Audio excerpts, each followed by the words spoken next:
Welcome to our study on the book of Romans. We're in Sonship orientation, and this is going to be session number 27.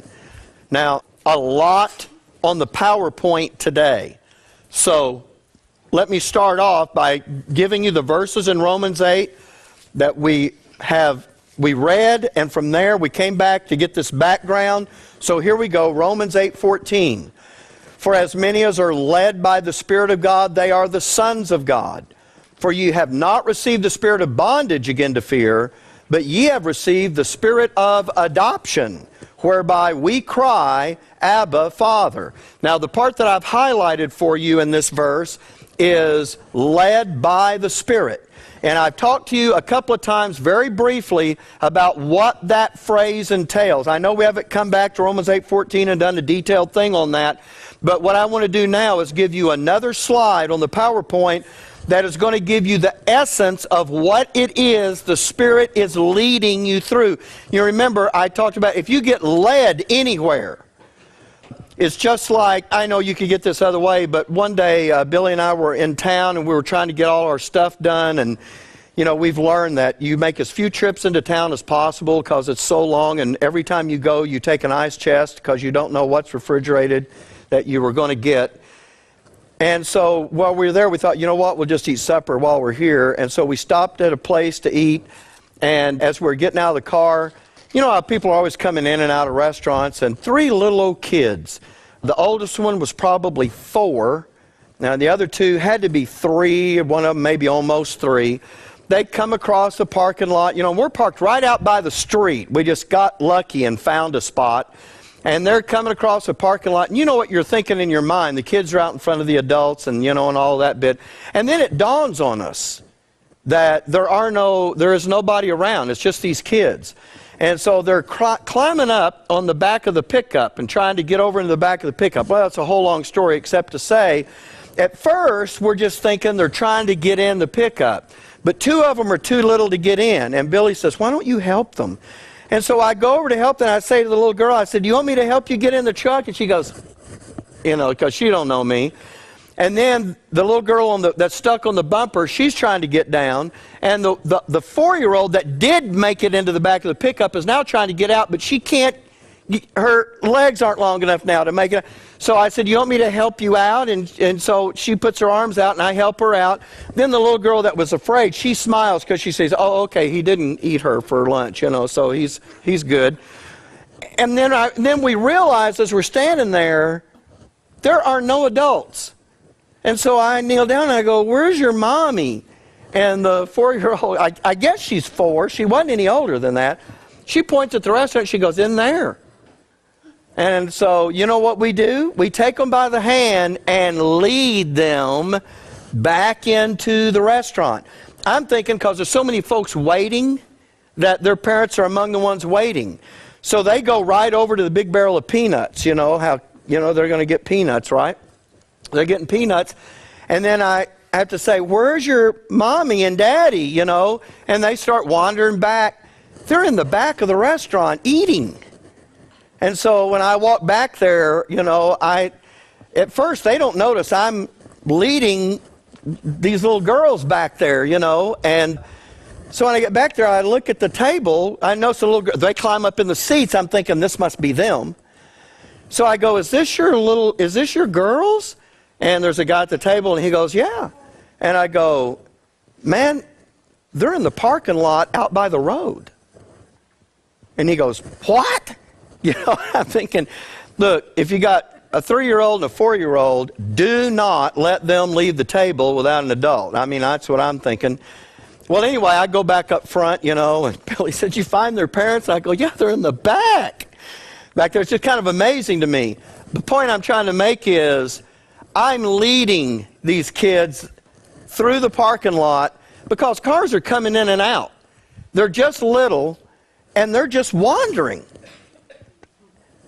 The Spirit of God, okay, now you know what, I probably should have never given you that illustration because now you're all thinking about, oh my gosh, these little kids. Okay, that's probably a mistake. But you know what, you're awake. So I'll live with that, okay. as I was leading them through the parking lot, think about this. That's what the Spirit of God is going to do with you and this curriculum. He's going to take you from wherever you are and lead you through this curriculum. So let me give you this next PowerPoint slide. Being led by the Spirit of God. What we're just read in Romans 8:14 is this. The fundamental issue in being led by the Spirit of God is the issue of God the Holy Spirit taking a particular body of information that God calls His laws. I want to pause before, well, we can read the whole thing and then I'll come back and talk about that. And putting them in the mind of the individual who is a beneficiary of the new covenant and writing them on the heart of that beneficiary. And as it's put in the mind and written on the heart, the leading of the Spirit takes place. Now that is what we're talking about here. And what I wanted to stop and talk to you about is, because the new covenant is what is mentioned here. Do you remember what he said? We covered this back when we did the covenants. Remember what he said? I will write my law on their hearts and put it in their minds. You remember that? And we talked about that was not the law of Moses. We covered that back at the New Covenant. That's why I'm able to say it this way right here. That those laws, and see, what I want to say is, don't get trapped into what the scholars have fallen victim to, and that is making a word always mean the same thing every time you run it. When you dumb the vocabulary down so that a word can only mean one thing, you have weakened the language. And in this case, you have now made it so you can't really understand what it is that's being said. God has the ability to use a word in a number of different ways. And we have observed that over and over again. So I know that's not a surprise to anybody here, but to someone that may have picked up this DVD and just plugged it in, I'm saying that for their benefit. It may be the first time they've run into that. And so being led by the Spirit, that I know there's something more basic than that, but I'm saying this is what it really is.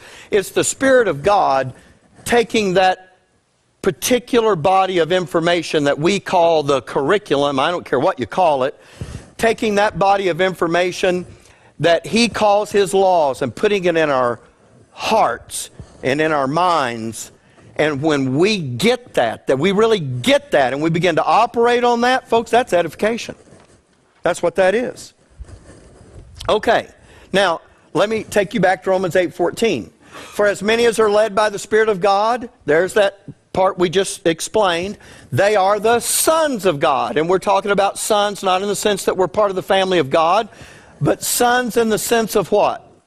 Yes, we're adopted. Verse 15, for you have not received the spirit of bondage again to fear, but ye have received the Spirit of adoption, whereby we cry, Abba, Father. And we have talked about that. Now at this point, I want to say, I'm going to give you a list here. These are the things that we need to make sure we understand before we move on. So as I go through this list quickly, if you have anything that's not in place, now I think it'll be in place for everybody here, but I need to know so that we can cover that. The first one is the significance of being adopted. I want to just give you a sentence to explain what I mean by that. God did not save you for the simple fact that you could go to heaven and miss hell. That's not why He saved you. And we saw that in the Scripture. Here, well, let's just do this. I do want to back up. Let me just finish this thought, and then I'll give you that slide. The significance of your being adopted is more than that. The reason He saved you is so that He could adopt you and make you able to labor with Him in His business. That's the thing He was after. We'll see the verse on that in just a moment. All right, so our sonship, edification, or education, by means of being led by the Spirit of God, and I gave you a definition for that, and receiving the Spirit of adoption. Let me back up. See, I highlighted the Spirit of God, and I highlighted the Spirit of adoption, and we talked about both of those. So by means of being led by the Spirit of God and receiving the Spirit of adoption, sonship edification is a privilege of God whereby the Father has, and I just didn't have another bright color, so if you can read that, great. He has devised a curriculum and set it down in writing in His Word in the order He wants it to be learned, whereby it is by that the Father is going to instill and install His own character and wisdom into His sons. That's the way He means to get that done. And so I wanted to bring that up to you. And now let me give you that verse about understanding that there's a significance you're being adopted, that you didn't just get saved so that you could miss hell. But when the fullness of the time was come, God sent forth His Son, made of a woman, made under the law, to redeem them that were under the law. There's that English word of logic that gives you the purpose. To redeem them that were under the law, so that we might receive the adoption of sons. You know why? Because since Adam sinned, and everybody says sin has sin nature, you can't adopt anybody until you fix that. Redemption fixes that, so that God can do with us what He meant to do with man all along. And because you're sons, God has sent forth the Spirit of His Son into your hearts, crying, Abba, Father. The same thing we saw over there in Romans 8:15. Okay, now, so the next thing that we need to understand is why God needed to adopt you. And He had to adopt you so that He could put you in a place to educate you, so that He could teach you. And the way He's going to do that is through this intimate father-son relationship. Look, I know it's, what you're hearing now, and you're pretty used to now, you realize that if you went into most places and just started right here, they would be looking at you as though, what in the world are you talking about? Now, I'm not being critical, I'm just saying, because this is not normal. Think about the Godhead. In the Godhead, God could, and we talked about this 4 months ago, God could have presented the Godhead in any way He wanted. He could have done it as the king, the prince, and the governor. But instead, how did He present the Godhead? Father, Son, and Spirit. And it's the Spirit that is actually the one managing that father-son relation. It's the Spirit that's involved in that. See, when God, He could have done that in lots of different ways. He chose Father, Son. Now, I'm going to say to you this. That's significant. That's not an accident. God didn't do this and look down and go, oh, we did Father, Son. It just so happened, look, it looks just like this. It didn't just happily turn out that way. Everything has purpose with Him. So, God needed to adopt you in order to do that. And then, the goal of adoption. What is the goal of our adoption? What's the ultimate goal? Yeah, so we'll labor with Him out in eternity. So let me give you the rest. We got the first part of this just a while ago. Now I'm going to give you the rest of it. By means of being led by the Spirit of God and receiving the Spirit of adoption, sonship edification is a privilege of God's grace, whereby God the Father has devised a curriculum, set it down in writing in His Word, in the order He wants it to be learned, whereby the Heavenly Father is going to instill and install His own character and wisdom into His sons, so that, now see, we cut it off there last time, now, so that His sons will think the way He thinks, live the way He lives, and ultimately, so His sons will enter into laboring with their Father in all His business. And you already knew that answer, but I just wanted to put it up there for you so that we could see that being reinforced to us one more time. Here's the next thing that we need to get down, and that is how adoption differs from childhood. And we went through that. And I think everybody here could probably give me one or more of those things that's different between the two. But again, you see that in the lifespan of a person represented here, what you have is when you're in childhood, you're under those tutors and governors. They're teaching you about your father, and there's some things that they do, but you're restricted. One of the things that you are not told is what? Okay, but I mean, with the tutors and governors, one thing they're not going to explain to you is why. Because we do that with kids, don't we? Why do I have to do that? Do you know what the normal answer is? Because I said so. That's right. But see, when you become an adult, you know what you always do then? Is you explain why. And that's what and that's a big difference here. Then what you have is that law, and I'm putting the picture of the high priest up there because remember, he represented the law. If you're under the law, you're under childhood. The law becomes your tutor and governor. And while churches all over this country are getting more and more and more entrenched in the law, do you know what that is? That is the clever policy of evil that is keeping them in childhood where they will only learn about their father, but they will never in that intimate father-son relationship be educated by their father. And so that won't work. So you have to do something else. So, sorry, just on that dark background, not so good. But adoption takes place at that middle line. And then you have sonship, or the living out as a son. Remember, as many as are led by the Spirit of God, they are the sons of God. We saw that.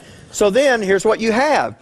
And above adulthood, again, it's dark. You have liberty. Before you were restricted by the tutors and governors. Now you have liberty. And that liberty, number one, is freedom from fear motivation. We don't serve God now because we're afraid He's standing there with a big stick just waiting for us to mess up so He can whack us with it. Secondly, freedom from the rudiments of the world. And that's the Bible's terminology to describe the law and all the things that go with it. Esteeming one day above another and all that kind of business. And the third and last thing that we've covered so far in all of this is freedom from governorship. You're going to be able... That's why I can't, even as filling a Bible office, a pastor, can't come along and tell you what you're supposed to do and not do. I'm not your tutor and governor. But you have decision making. You have liberty in doing that. So you're free from governorship and you're free from limited decision making. Do you remember when you were a kid how exciting that was? When you were a kid, you know what happened? Your mom laid out your clothes for you every day. Here's what you're going to wear. But then the day came when you got to choose. And what a disaster that was for many of us. You got to, and when you got a little freedom and you got to decide some things, that became a huge deal. Well, there is an excitement in this also for us that now we're going to have that same kind of thing. Here's the next thing we need to know. Why we have gone to Proverbs 1 to see the basic structure of adoption. I'm not going to go back and reteach all that. We've done that already. There's notes on that. If someone's watching on the DVD, the only thing I can say is you need to go back and get that. We didn't cover that for no reason. And someone that doesn't know that reason would see what we're about to do today, and they would say, why in the world are they over there in Proverbs 1? Because God interrupted those cycles of judgment and brought in a time when He was giving Israel a picture of how He wanted to treat them as adopted sons. And He raised up David and Solomon, and through Solomon wrote down that curriculum for Israel. And although we don't have their doctrine, the structure of adoption remains the same. And the next thing is that Proverbs 1, 2 through 6, as Gloria so aptly said a couple of weeks ago, that's the table of contents. It looks like table of contents, you open up a book and you look at that and you go, oh, these are all the things that you're going to be getting in the book. Well, that's what verses 2 to 6 are. And we're going to be looking at that table of contents today. So, here's what you have. Now, this is taking you further than you've been before. You have the book of Proverbs, and we know that Proverbs is a teaching style, so that doesn't surprise us. But then what you have is the table of contents in chapter 1, verses 2 through 6. Can y'all see on the back? Okay. And then after you get from that, you have exhortations, starting in verse 7 and running through chapter 9, verses 1 through 8.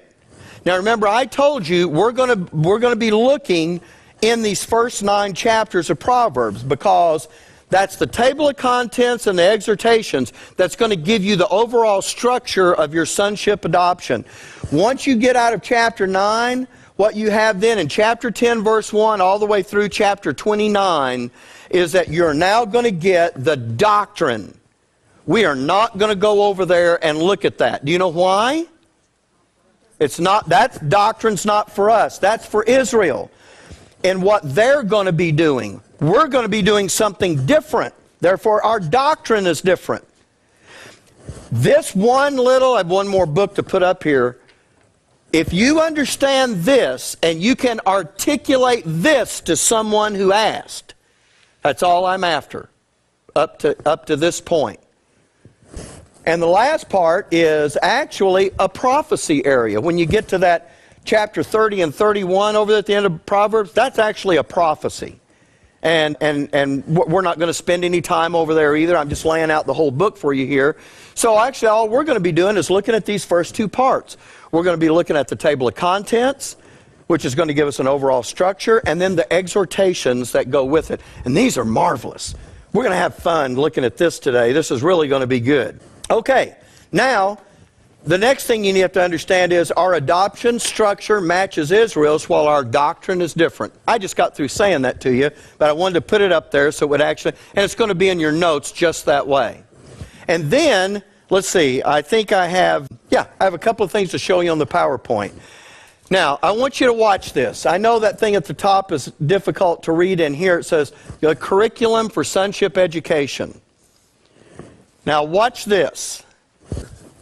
We went back several weeks ago and discovered that there are 3 levels in our sonship. We looked at Proverbs 1, 2 through 6, and we discovered there were 3 levels, and we identified 2 phases to each level.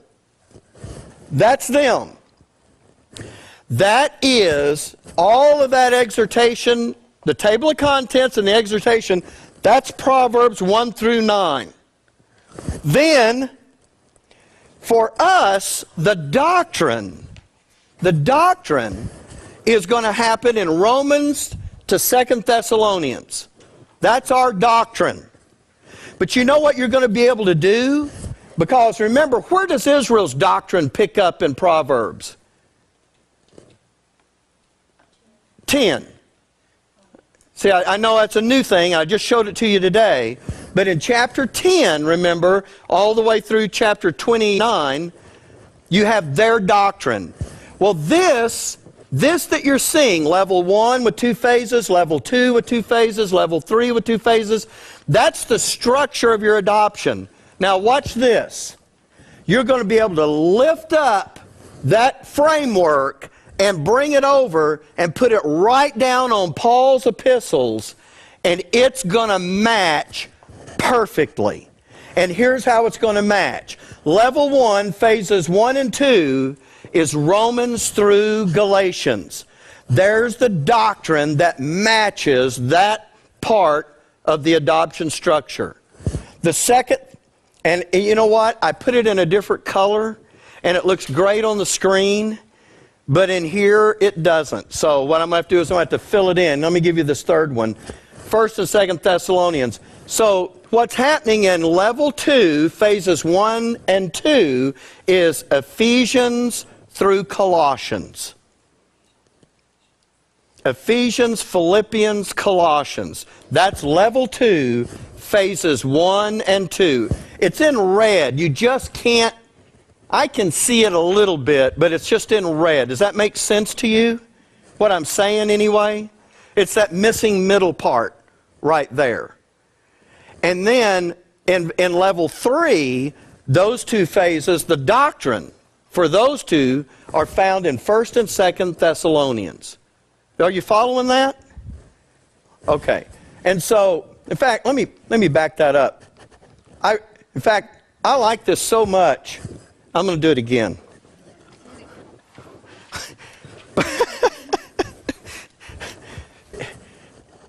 This is what we're looking at in Proverbs 1 through 9. It's no doctrine It's just the structure of how adoption, it's the order of all the things that are going to be given to you. So that's the table of contents and the exhortations. And then over here, the red, we've got Romans to 2 Thessalonians. Let me ask you a question. I know it's on a PowerPoint. I don't have this diagram in your notes. Would you like for me to print this diagram up and hand this to you? Then when we come back, I'll give this to you. In fact, I tell you what, all these PowerPoints that I'm showing you, I'll print those up and hand them to you. They'll be like charts you can just stick in with your notes. That work? Yeah. Okay. All right. I'll do that. But it won't do this. I'm going to lift up Proverbs 1 through 9 and bring it over and lower it right down onto Paul's epistles. And that, is that good or what? I mean, that is just good, isn't it? Yeah, hey, nothing up my sleeve. Hey, because all we're doing is taking the structure of adoption and laying it over our doctrine. Now, you know what that means? That means as we see what adoption is supposed to produce, we know exactly where in Paul's epistles that gets done. So for us, we're starting out level 1, phase 1, right? We're just adopted sons and daughters. So here's what we're going to be learning first. Romans to Galatians. And when you get through with that, you will be a simple son. So the simple son is going to start out in phase 1 of level 2. And again, I'm sorry, it was red and it didn't just show up on this background, but on the screen. Is it showing up on the screen for y'all? Okay. You can see it? Okay. Okay, so the DVD is okay. So it's just kind of what we're looking at here. But that is Ephesians through Colossians. Ephesians, Philippians, and Colossians. And that's going to be when you're a simple son and a young man. But then we saw that third level that becomes, what's the first nomenclature in the third level? A wise man, and that's going to be in 1 and 2 Thessalonians, and phase 2 is that man of understanding. And when you get through with the curriculum, that's the end of the curriculum, but you'll spend the rest of your life honing those skills that you learned as you went through the curriculum. And so that's really how that's headed. Now, this end result, I will give that to you on a chart. Now, the next PowerPoint I want to show you is how natural sonship education works. We're talking about an earthly father looking at his sons and saying, who am I going to adopt to carry on my business? And here's the way this would work. You have a time, let's say here's where the son is born, and over here at the other end of the timeline is when the son dies. And then what you have is, you have a time that the father looks at this child who's been under tutors and governors and says, I see an aptitude in this child that I think I'm going to adopt them. And by the way, adoption for both the Hebrews and the Greeks was a formal ceremony. I mean, it was a huge deal. You know, in the Jewish deal, they have a bar mitzvah, okay, or a bat mitzvah. In my early years as a young preacher boy, I only heard bar mitzvah. I never heard the other. And I went to the bookstore one day and I saw it said bat mitzvah, and I thought, they misspelled it. I had no idea. One is for a boy, one is for a girl. That was the difference. I didn't know that then. Well, anyway, and in the Hebrew culture, that usually happens somewhere around the age of 12. What a coincidence. I'm saying that tongue-in-cheek. What a coincidence that that's the age Jesus was when he says to Mary, know you not, I must be about my Father's business. That's exactly when that begins to happen. Then what you have is, you begin that education in level 1, and normally that would end somewhere around 18 years of age. And that's where we are. We're beginning that education that's going to get us through level 1. Then in level 2, you have something that happens between the ages of 18 and 30, because not until you complete that first level, and I think you're all clear on it, but remember, here's how it goes. You have level 1, and when you complete everything there is at level 1, you then become a simple son.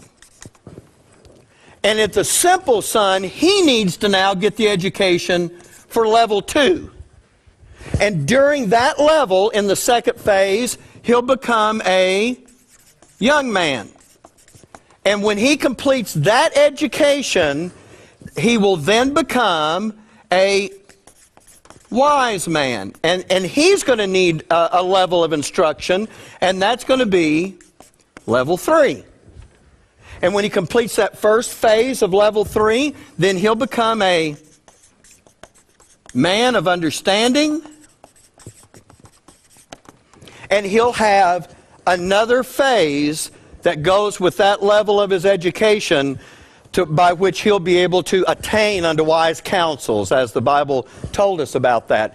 And you can understand that Jesus is 12 when he starts that out. Now, we don't have a record of Jesus' life from the time he's 12 until he shows up at 30 years of age. But I'm going to tell you what my understanding is.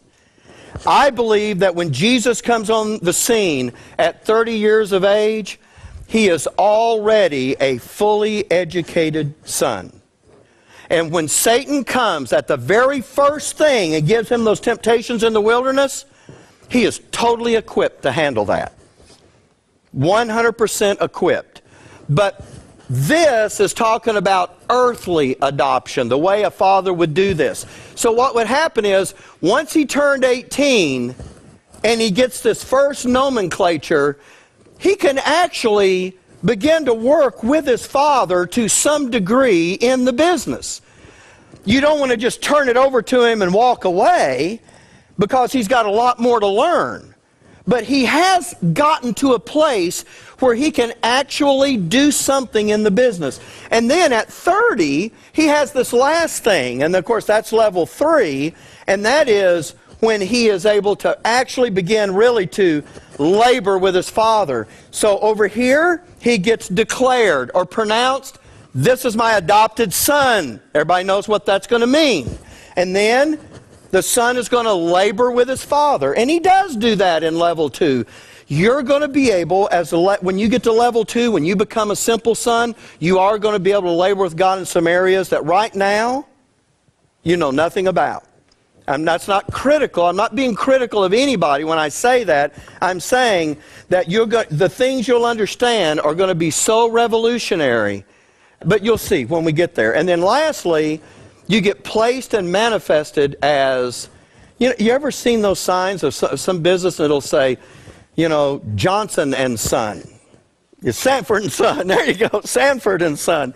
It's when the son really becomes a full partner in the business. And that's what level 3 is going to do for you. It's going to put you in a place where now you really are come to a place where you're going to be a valuable asset to your father's business. All right, now if all of those things are firmly settled in your thinking, and you have an understanding of that, then we're going to start with level 1, and we're going to get this thing off the ground. Are you ready to do that? Okay. All right. Now, we know that in level 1, we found that in a particular verse of Scripture, and that's in Proverbs chapter 1 and verse 2. You just don't know. I've been waiting so long to get right here, but you know what? We didn't skip any groundwork, and you have it. So here we go. To know wisdom and instruction, to perceive the words of understanding, to receive the instruction of wisdom, justice, and judgment, and equity. Now, again, we have already established that there are 3 levels. Level 1, level 2, and level 3. And we went through that before, so I'm not going to redo that. But just to say that, we found in those levels there were 4 monikers, or names that the son is given. And you already know what those are. But I have a PowerPoint for you here to show you how this works. First one is in level 1, these are the verses that in the table of contents that say, when you open up your, when you get past the table of contents in your textbook, so to speak, in the Bible, when you get past the table of contents, the very first lessons that you're going to be presented with are the ones that are going to produce what verses 2 and 3 are talking about. And when you finish those lessons, you will reach that first appellative of being a simple son. So level 2, verse 4, tells you everything, and this is the table of contents. These are the things you're going to be learning once you become a simple son, and even when you're a young man in the faith. And that is, when you become a simple son, if you see here, to give subtlety to the simple.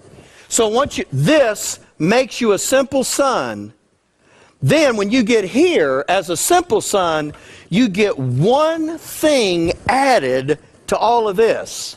And the Bible calls it subtlety. Now, when you think of subtlety, what do you think of?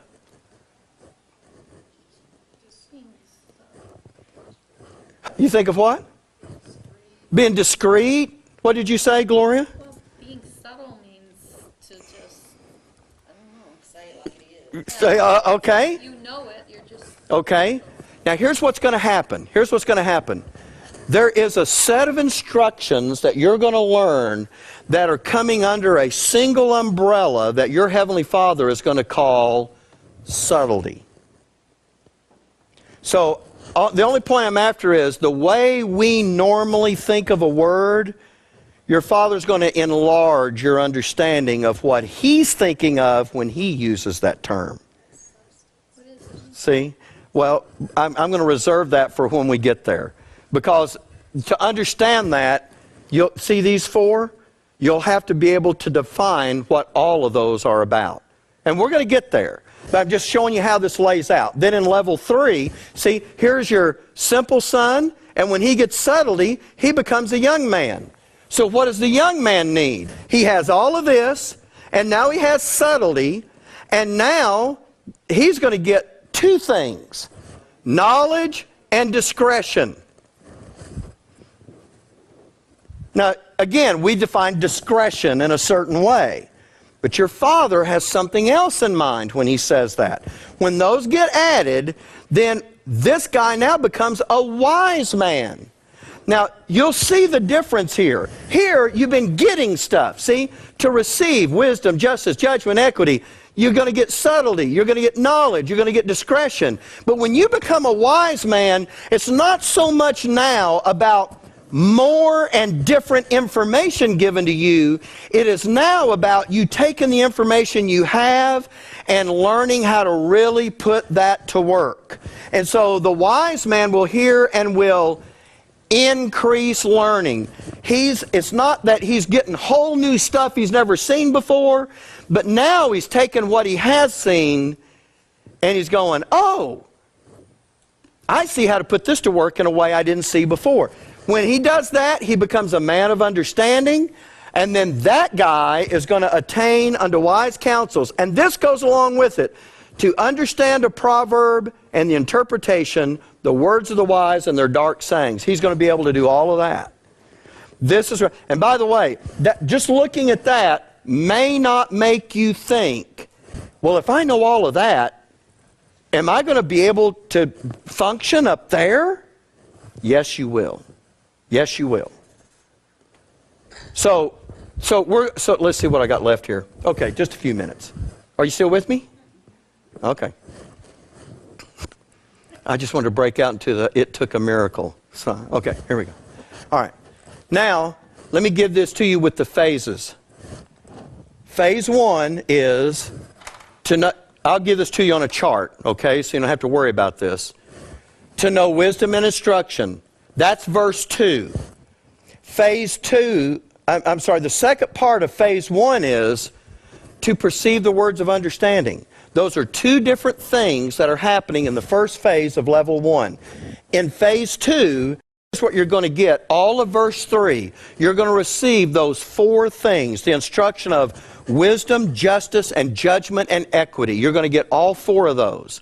And that is the sum total that takes you to level 2. You become a simple son. And there's 2 phases there. Phase 1 is found in the first half of verse 4, where it says to give subtlety to the simple. And the second part is to the young man, knowledge and discretion. There's the 2 phases for that. When you get to level 3, you've got phase 1, and there's 2 parts to that. The first part is a wise man will hear. There's something he's going to hear. And what's going to result for that? He'll increase learning.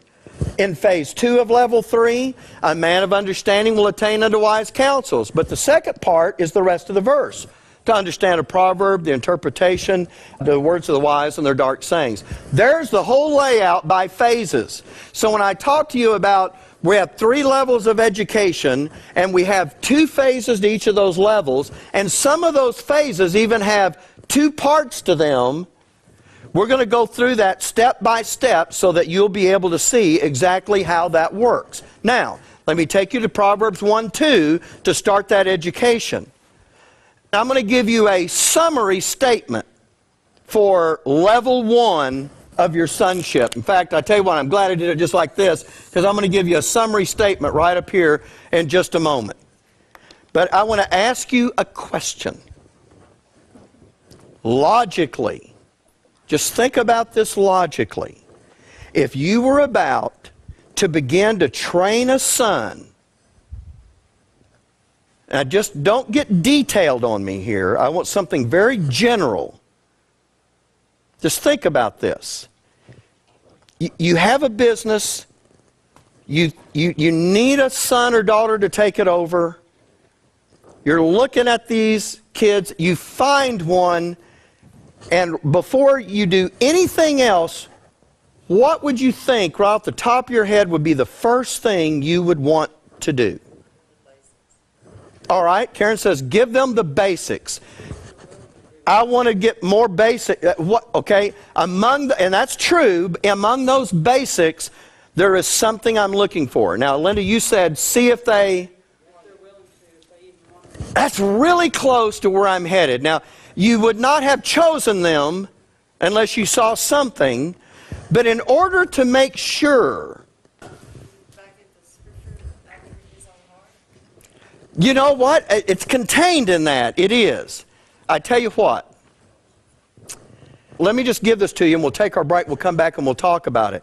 Because the very first thing that the father is going to do is he is going to have to, let me see how I said this, because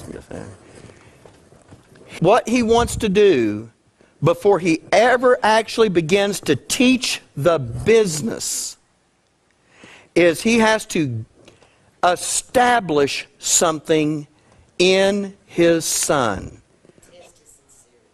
Oh, that's a part of it. She said, I'm saying this for the DVD because they wouldn't have heard you. She said, test his sincerity. That's true. Discipline. All of these are things that are right around. You're on the bullseye, but you're not quite in that little red dot. How is he thinking? See, that's another one. I'm going to give it to you. When I give it to you, you'll go like, oh, yeah, okay, well, that's what I'm saying. Because that's what you're all saying. So here it is. In order to test his sincerity, in order to know how he's thinking, because how does the Father want him thinking? Like he does, right? To the Father, how big a deal is this business? Very big. Everything comes out of the business, doesn't it? In the earthly sense, how do the bills get paid? Out of the business. How do they eat? How does he clothe these kids? If there's going to be any inheritance, where's it coming from? It's all coming out of the business. So to the Father, the business is a huge deal. The very first thing he wants to do, and we're talking, this is just a summary now. This is not the answer. When I talk about basic establishment, I'm talking about establishing his son's thoughts about how important and what a big deal this business really is. Because that's one thing the kid can't know yet. He just knows some things about it. But when the father says, you want to know about this business? Let me show you what this business is really about. And then he has a chance to set that son's understanding about what I'm going to get to be a part of is great. Now, you've heard me say this before. What we're being offered, there is nothing on this earth that has ever compared. Look, there's a lot, I said this before, there's a lot of important jobs. Look, when you have surgery, when Bob had surgery, saved his life, literally. That's an important job. If you know what, if you're part of a police department that's actually, making sure that, people are not just being overrun by crime, that's an important job. There are lots of important jobs, and they're not all glamorous. I have to tell you that the people that take care of trash, thank God for those people. We carry an Imperial. I don't know how it works where y'all are, but Imperial, we have all those dumpsters lined up at the dump. Where Billy's burying me when I die. And because it's cheaper than the cemetery. Plastic bag, she said, all she needs. And she's got it. It's got my name on it. It's hanging up. Okay, never mind. It's getting a little too personal.